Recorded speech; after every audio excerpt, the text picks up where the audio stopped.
হঠাৎ করে বাড়িতে গেস্ট আসলে কোনো টেনশন না করে খুব কম সময়ে এবং খুব কম পরিশ্রমে বাড়িতে বানিয়ে ফেলুন ব্রেড পকোড়া, অথবা বাচ্চাদের টিফিনেও কিন্তু এই ব্রেড পকোড়া আপনারা অনায়াসে বানিয়ে দিতে পারবেন।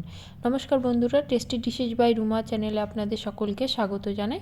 আজ আমি আপনাদের সঙ্গে খুব সহজ ব্রেড পকোড়ার রেসিপি শেয়ার করছি। ব্রেড পকোড়া স্টাফিং করার জন্য প্রথমে আমি বাটির মধ্যে কিছুটা সেদ্ধ আলু নিয়ে নিয়েছি।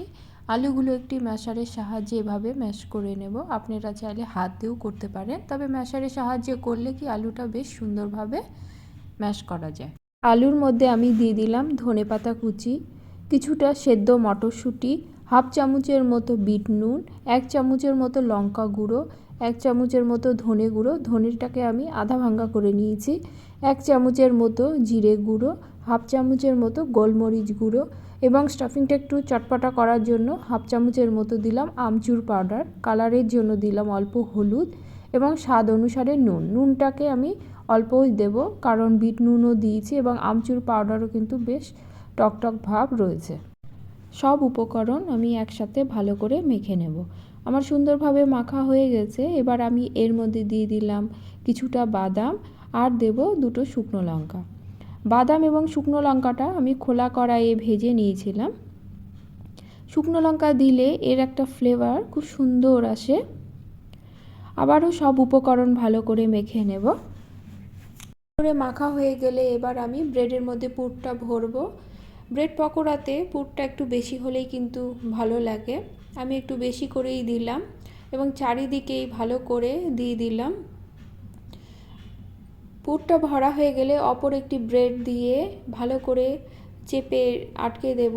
এভাবেই আমি বাকি ব্রেডগুলোতেও কিন্তু পুরগুলো ভরে নেব। আমার সবগুলো ব্রেডের পুর ভরা হয়ে গেছে। এবার আমি ব্রেডগুলোকে আরভাবে কেটে নেব। আমি এভাবে এক এক করে সবগুলো ব্রেড কেটে নিলাম। এবার বেসনের গোলাটা করে নেব।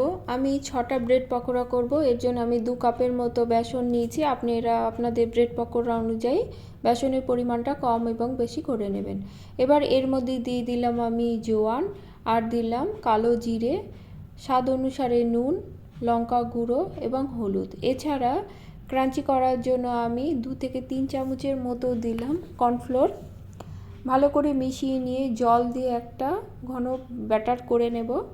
ব্যাটারটা হয়ে গেলে আমি 10 মিনিটের মতো রেখে দেব। এবার কড়াতে সাদা তেল গরম হতে দেব। তেল গরম হলে ব্রেডগুলো এভাবে ব্যাটারে ভালো করে মাখিয়ে নেব।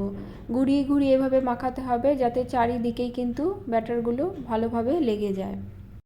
গ্যাসের ফ্লেমটা মাঝারি থেকে লোতেই রেখে ভাজতে হবে। হাই ফ্লেমে ভাজলে কিন্তু পকোড়াটা ভালো ভাজা হবে না।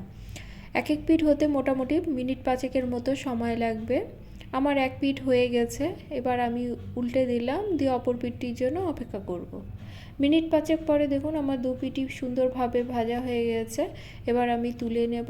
তুলে নিয়ে পরিবেশনের পালা। ভিডিওটি ভালো লাগলে লাইক কমেন্ট করবেন এবং সাবস্ক্রাইব করে পাশে থাকবেন। দেখা হবে পরে কোনো রেসিপি নিয়ে। সকলে খুব ভালো থাকবেন। ধন্যবাদ।